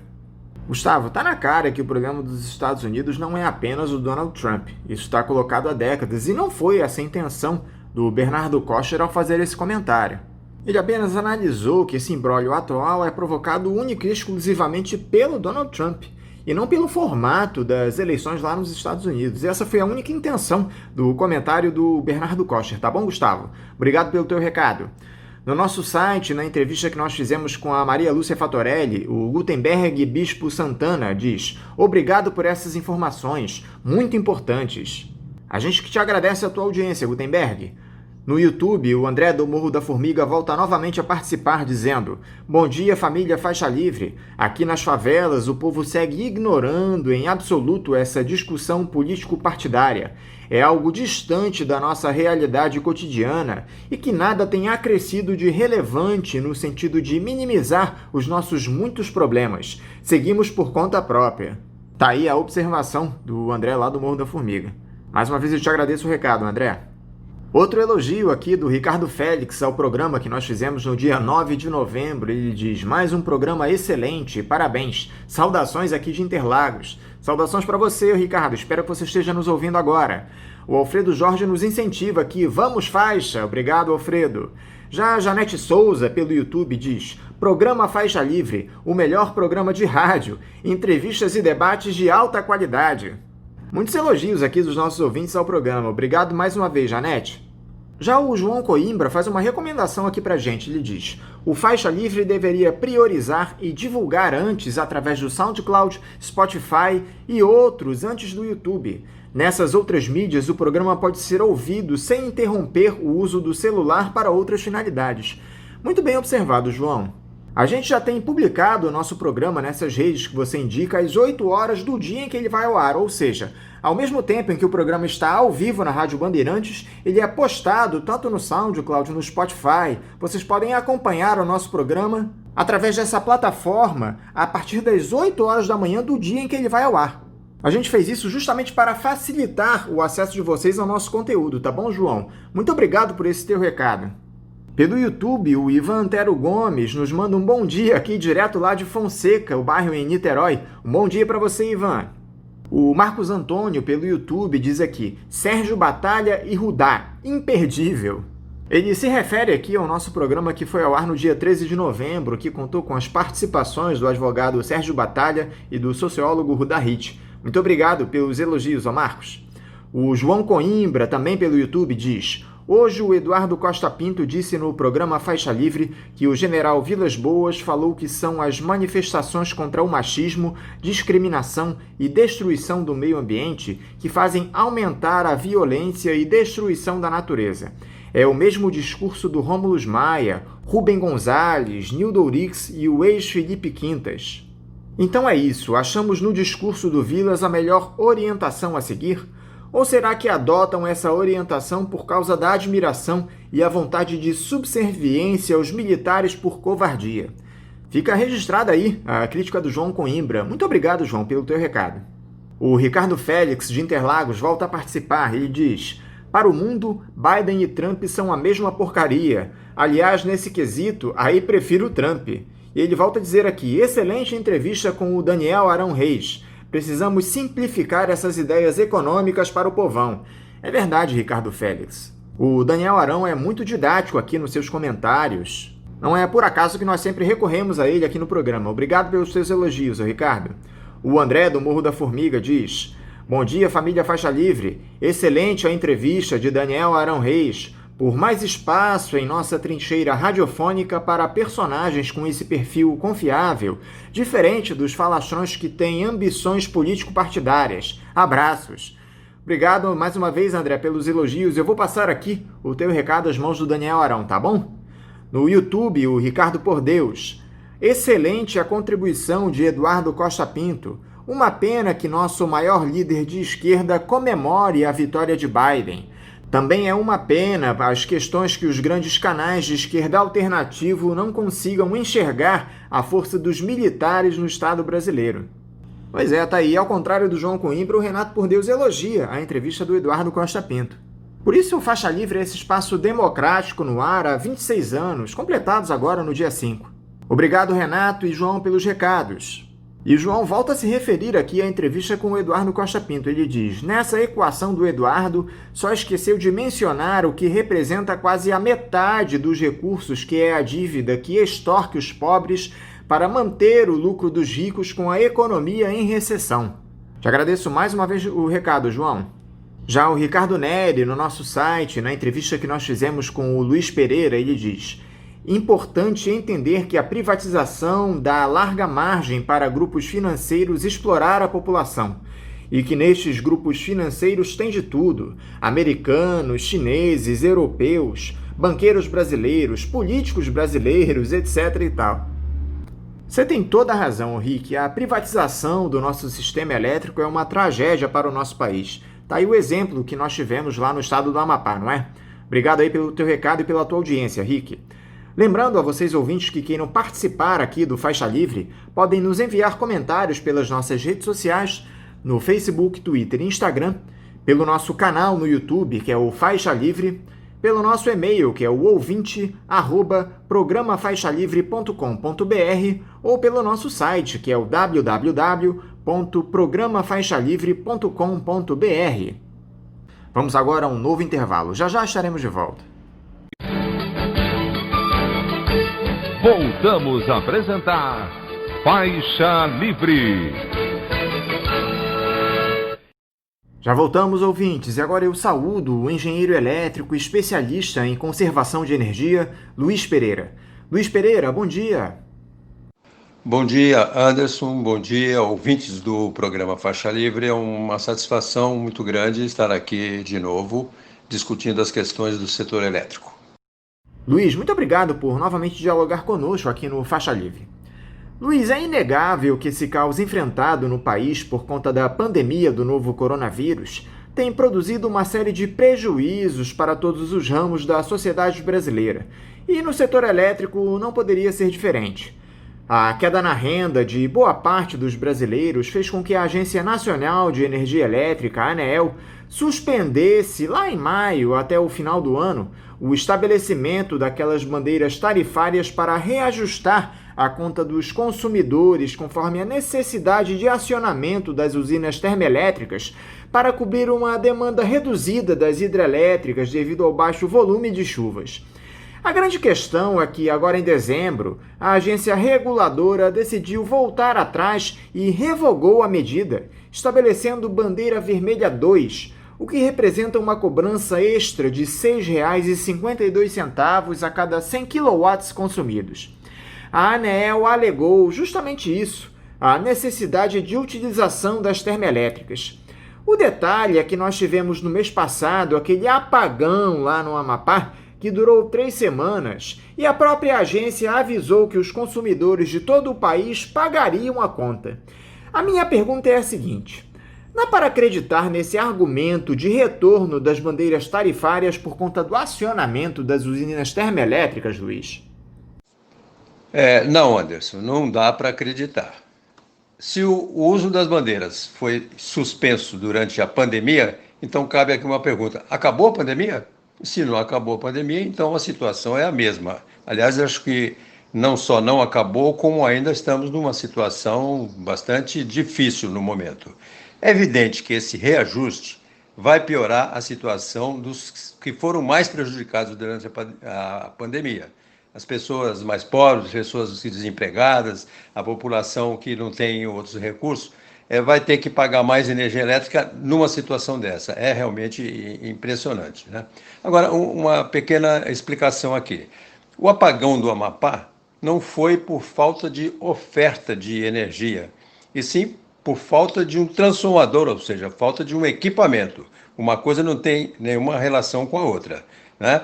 Então, não é a situação assim agora de temos assim, vamos ter que acionar as usinas térmicas porque está havendo uma baixa nos reservatórios. Isso é apenas uma desculpa. Na verdade, bandeira 2, bandeira vermelha 2, em dezembro, é uma brincadeira, porque é exatamente agora que vai começar o período das chuvas. O mais curioso é que lá no mês de setembro, o engenheiro Roberto D'Araújo já havia alertado, através de uma publicação nas suas redes sociais, que as distribuidoras de energia seriam ressarcidas pela redução do consumo nesses meses de crise em 6 bilhões de reais. E mais, que as faturas dos consumidores em atraso seriam pagas pelo poder público e, caso o débito fosse quitado pelo próprio consumidor futuramente, o dinheiro pago em dobro não seria devolvido aos cofres do governo. Ou seja, está muito claro que tipo de interesses a ANEEL atende. Sim, Anderson. Olha, a ANEEL é a agência reguladora. É ela que deve analisar essas questões de reajuste de tarifas, etc. Ela que se posiciona sobre isso. Foram duas coisas, na verdade. Uma coisa foi um reajuste de 26% na transmissão. O impacto desse aumento, segundo a própria ANEEL, na conta dos consumidores vai ser de 3,9%. Isso é uma coisa. Outra coisa é acabar com introduzir de novo essas bandeiras, e a bandeira pior, a vermelha do nível 2. Quer dizer, então isso deixa bem claro que a ANEEL realmente ela está a serviço das empresas do setor, não é uma agência comprometida com o interesse público, como diz lá no site da ANEEL, onde eles dizem os valores da ANEEL, eles dizem isso. E o ajuste que foi aprovado, na verdade, esse reajuste na transmissão vai se refletir, mas ele não vai ser o único, porque existe o reajuste da distribuição também, que é anual, como no nosso caso aqui, a Light faz todo ano. Agora, falando sobre a ANEEL, no site da ANEEL, eles estabelecem que qualquer pessoa pode chegar lá e ler. Está escrito assim: a missão da ANEEL: proporcionar condições favoráveis para o mercado de energia elétrica se desenvolver com equilíbrio. Quer dizer, ela é realmente um agente do mercado e não um agente do interesse público. Aliás, os custos para a geração em termoelétricas são maiores em que escala, Luiz? Você poderia explicar aqui para os nossos ouvintes como se dá essa geração, que tipo de gastos ela envolve? Olha, Anderson, eu vou tentar, em pouco tempo, falar sobre isso, essa comparação, os custos que envolvem essa geração térmica. Não é muito fácil. Eu faria assim um exemplo, falando sobre o da geração hidráulica e o da geração térmica. Mas antes eu queria fazer uma observação que acho que talvez os ouvintes possam estar enganados a respeito. É que é o seguinte: o preço da tarifa, o preço que o consumidor paga pela energia elétrica, não tem a ver diretamente com o custo da energia. Parece uma coisa louca, né? Qualquer pessoa, um produtor aí, um sujeito que fabrica móveis, ele vai vender o móvel de acordo com o custo, e mais um certo lucro aí para ele, 10%, sei lá. Mas na energia elétrica não é assim que funciona. O preço da tarifa é estabelecido por outros critérios e não tem a ver com custo. Até porque realmente é muito complicado. Vamos dizer, a geração hidrelétrica, você constrói a usina hidrelétrica, é uma usina cara, é bastante cara a construção da usina elétrica. As empresas, geralmente as empresas que fazem isso são empresas estatais, usam dinheiro público e ainda pedem empréstimo, às vezes até empréstimos internacionais, garantidos pelo governo. E então tem uma aplicação de dinheiro muito grande para se construir a usina. Leva 5, 8, até 10 anos, conforme o tamanho da usina. Depois de construída a usina, nos próximos 20 ou 30 anos, conforme o contrato, com a produção de energia elétrica, ela vai pagando a obra, o que gastou na obra. Então, depois de pago totalmente, vamos dizer, depois de 20 anos, acabou de pagar tudo, dali para frente, o custo da energia elétrica é baratíssimo, porque só envolve custos operacionais. Você tem que ter operadores trabalhando para a empresa, pessoal de manutenção, tem que trocar algum equipamento, outro, esses são custos operacionais. Mas a tarifa em si, a água, ele não está mais pagando pela água, a água está lá no reservatório e é água do rio, então é barato. Agora, uma usina térmica vai depender do tipo de combustível. Ela pode ser de óleo combustível, óleo diesel, ou de gás natural.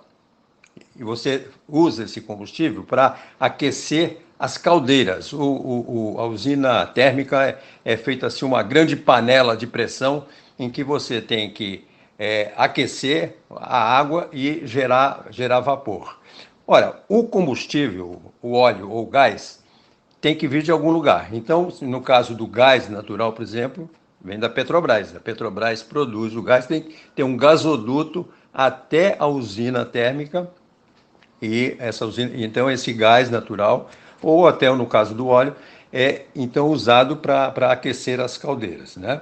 Isso tudo, claro, é um processo caro. A usina em si é muito mais fácil, muito mais barata, você constrói em alguns meses uma usina térmica. Então, você não tem um gasto muito grande de uma aplicação de dinheiro. Então, o que é o problema para o consumidor é que a energia produzida por uma termoelétrica, ela é muito mais cara. Eu não saberia estabelecer assim, uma escala, porque é muito diferente. Depende da usina hidrelétrica, se ela está ainda se pagando ou se já terminou, e o preço do gás, etc. O gás natural, nós não temos, a Petrobras não produz o gás suficiente para o consumo do Brasil. Então, nós importamos. Importamos da onde? Importamos da Bolívia e da Venezuela, que são os nossos vizinhos aqui, que são grandes produtores de gás natural. Então, se você importa o gás, importa esse combustível, isso daí encarece. Além de que esse processo causa uma poluição, porque esse gás vai para a atmosfera e isso daí polui a atmosfera. Quer dizer, então,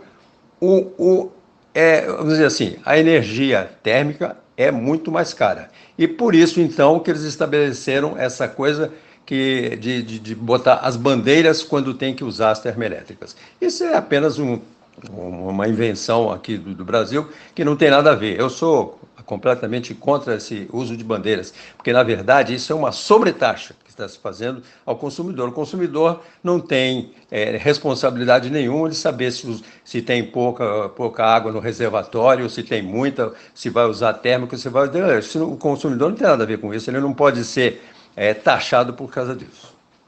Nós corremos o risco de ter um apagão no nosso país, Luiz. O operador nacional do sistema elétrico avisou na última quarta-feira que o baixo nível dos reservatórios prevê dificuldade no fornecimento de energia. Você vê esse risco de apagão como uma realidade no Brasil? Bem, primeiro a gente precisa entender realmente quando se fala apagão, essa palavra está sendo usada num amplo sentido. Então nós temos que ver o que é que nós estamos falando exatamente. apagão por falta de energia, se é apagão por falta de energia, no momento nós não corremos esse risco. Nós estamos com uma produção de energia que é suficiente para a demanda, não tem problema nenhum. A oferta de energia está tranquila, não tem problema nenhum de falta de energia elétrica, né? Então, me parece assim que risco de apagão, assim, daqui para frente, daqui a alguns meses, eu acho que não existe esse risco. Esse tipo de apagão que eu estou falando, falta de energia elétrica, é aquele apagão que houve no tempo do governo Fernando Henrique, em 95, que aí sim, faltou energia elétrica, houve um apagão geral, nós tivemos que fazer racionamento e foi um problema para o país inteiro. Então, esse tipo de risco, me parece, na minha opinião, não há no momento. Agora, pode acontecer apagão, aquele apagão do Amapá, porque falhou um equipamento, porque não tem defeito, porque foi mal dimensionado, não houve previsão de ter equipamento sobressalente, não fizeram manutenção. Esse tipo de apagão pode acontecer a qualquer momento, porque o sistema é feito de equipamentos falham e pode acontecer. É isso aí. Evidentemente, se tem boa manutenção e se tem uma supervisão e se tem alternativas para quando falta um equipamento se colocar outro, não vai acontecer isso. O Amapá era um caso especial porque era uma ponta de linha lá e não tinha equipamento de reserva. Agora, a questão do baixo nível, eu fui dar uma olhada na página do ONS para saber a situação dos reservatórios no dia 1º de dezembro, ou seja, terça-feira passada, né?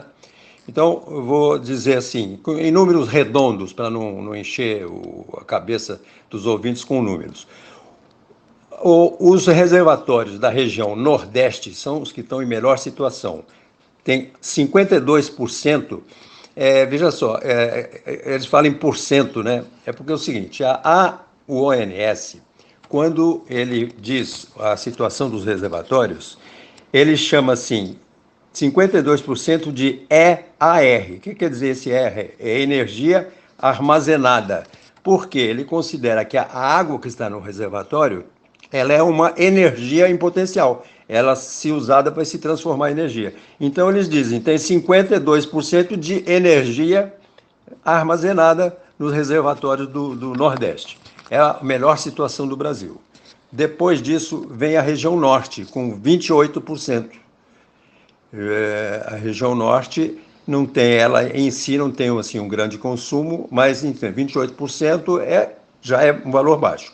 Agora, a situação mais crítica é na região Sul, que é praticamente 18%, e na nossa região aqui, Sudeste, que eles juntam Sudeste com Centro-Oeste, como se fosse uma região só, os reservatórios dessa nossa região aqui estão com 17% de energia armazenada. É realmente uma situação baixa. Veja só, nós estamos... esta época do ano, normalmente acontece isso, mas assim, acontece assim em outubro, etc. Em novembro já deveria ter chovido um pouco. Não choveu muito, choveu alguma coisa. E então agora nós estamos em dezembro, então você começa a acionar a energia térmica para economizar um pouco a água dos reservatórios, para permitir que o reservatório se encha com as chuvas. Então, nós estamos exatamente iniciando um período chuvoso agora. O que se espera é que haja mesmo as chuvas e os reservatórios possam se encher. Se o clima anda meio imprevisível no mundo todo, se não acontecer isso, realmente a gente pode ficar numa situação crítica. Mas temos geração térmica suficiente para atender, não tem problema de faltar energia, não vai faltar. Mas os reservatórios realmente, principalmente da nossa região aqui, estão em situação bem crítica. A nossa matriz energética é ampla, mas muito mal aproveitada, Luiz. Não daria para substituirmos a geração nas termoelétricas por outro tipo de energia menos poluente e mais barata? A energia solar, a energia eólica, por exemplo. O que é que falta aqui no Brasil para se encampar outras fontes de geração de energia e evitar um colapso? Olha, Anderson e ouvintes do programa, a nossa matriz energética é uma matriz bem diversificada. Ela tem como base a energia hidrelétrica, tem energia térmica usando diversos combustíveis, a gás, a óleo, carvão, tem energia nuclear, que é térmica também, tem a biomassa, que são de resíduos orgânicos, né? E tem a eólica e a solar fotovoltaicas, é a solar para a produção de energia elétrica. Então, todas essas fontes de energia estão na nossa matriz. E o Brasil está se preparando realmente para essa situação de não ficar totalmente dependendo de hidrelétrica. Tem sido feito com muito pouco investimento. Eu acho que a gente está num momento de pouco consumo, então seria esta seria a ocasião para a gente investir pensando no futuro. Quando a gente fala futuro, fala 10, 20 anos para frente. Então, para a gente pensar 20 anos para frente, seria necessário investir mais em energia eólica e solar. Porque a hidroeletricidade cada vez vai ficando mais difícil, cada vez nós temos menos rios para a gente fazer reservatórios, cada vez mais estão mais distantes, estão na região amazônica. Então, existe muito conflito com a situação ambiental, porque afeta muito diversas áreas, né? É uma área grande de terra. Então, as usinas hidrelétricas atualmente estão um pouco contidas. Então, a gente tem que contar com essa que nós já temos e com uma pequena expansão, talvez. Agora, as térmicas, a gente deve ter como prevenção para usar numa situação de emergência, mas as térmicas não são para ficar na base do sistema. Para você ter uma ideia, as usinas hidrelétricas, elas contribuem atualmente com 66% da matriz. Para os próximos 4 anos, está previsto até uma redução nesse percentual. Por quê? Porque o sistema também vai crescer e não crescendo muito a hidrelétrica, então a participação da hidrelétrica vai diminuir um pouco. A situação das térmicas, a térmica, juntando todos os tipos de térmica, carvão, gás, nuclear, biomassa, etc., ela contribui com 22% na matriz, né? E essa previsão também, ela não tem, para os próximos anos, não tem previsão de que seja muito aumentada. Agora, o que está em expansão realmente é a eólica. A eólica, atualmente, ela contribui com 10%. Para os próximos 4 anos está previsto que ela tenha uma participação de 12%. Ela está até crescendo. O que acontece com a eólica? A eólica, ela também exige grandes áreas de terreno, porque você tem que colocar aquelas torres com aquela espécie de ventilador, com aquela pás, que é o gerador eólico, né? Em regiões onde haja ventos constantes e você possa usar essa energia o ano inteiro. Então, essas áreas já estão mapeadas no Brasil, geralmente próximas do litoral, e você, então, tem que construir aquelas torres bem altas e botar aqueles geradores. É um custo grande, a gente importa muito ainda equipamento de eólica, tem pouca coisa fabricada no Brasil, e isso vai se tornando mais barato conforme a gente vai aumentando a geração eólica e conforme os fabricantes nacionais comecem também a produzir equipamentos aqui. Então, a tendência da eólica é crescer e ficar mais barata. A solar fotovoltaica tem uma situação já bem difícil. Ela não contribui nem com 2% atualmente na matriz. A participação está prevista para ser de 2,5% daqui a 4 anos. Mas veja só, a solar, ela exige grandes terrenos onde haja onde tenha bastante sol, são áreas bem grandes onde você coloca aqueles painéis. E você tem que colocar isso, assim, centenas de painéis para produzir energia elétrica. Então, isso envolve que tem que se comprar esse terreno, essas terras. Então, tem que ser lugares muito especiais e a insolação tem que ser garantida. E esse tipo de energia ela é intermitente. Quer dizer, quando não tem sol, quando está nublado, etc., ela diminui. De noite não produz energia. Quer dizer, então, ela é, na verdade, complementar. Então, entre essas duas que você citou aí como fontes renováveis e que não poluem e que sejam mais baratas, a eólica solar, a gente tem que apostar mais, por enquanto, na solar. Desculpe, eu troquei. Temos que investir na eólica. Na solar também, mas a solar é um pouco mais difícil. Nos governos do PT, Luiz, não se avançou de maneira suficiente no debate da diversificação da nossa matriz energética, da adoção de novas formas de se gerar energia em grande escala? Olha, Anderson, durante os governos do PT, tanto do Lula quanto da Dilma, houve algum investimento. A gente sempre fala assim, podia ter havido mais. Podia ter havido mais, realmente, né?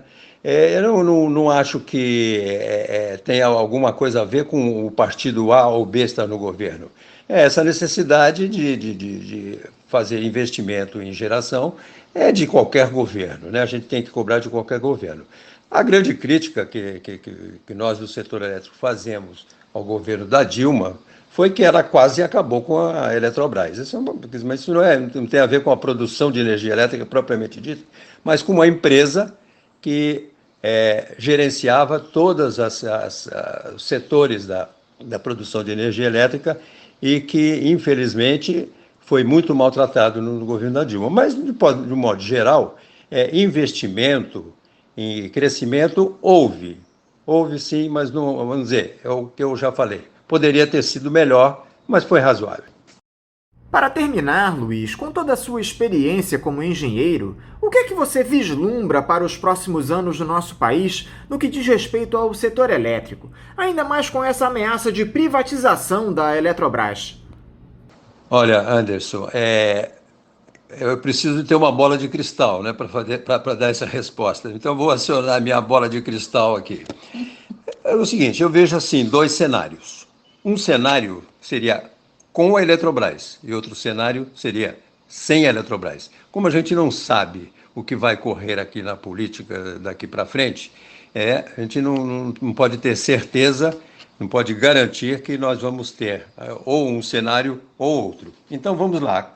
Com a Eletrobras atuando, a gente tem a possibilidade de ter um bom controle do setor elétrico, porque o que nós temos hoje? Nós temos hoje um modelo muito fragmentado, tá? Nós temos o Ministério das Minas e Energia, que tem lá um comitê de monitoramento do sistema elétrico chamado CMSE.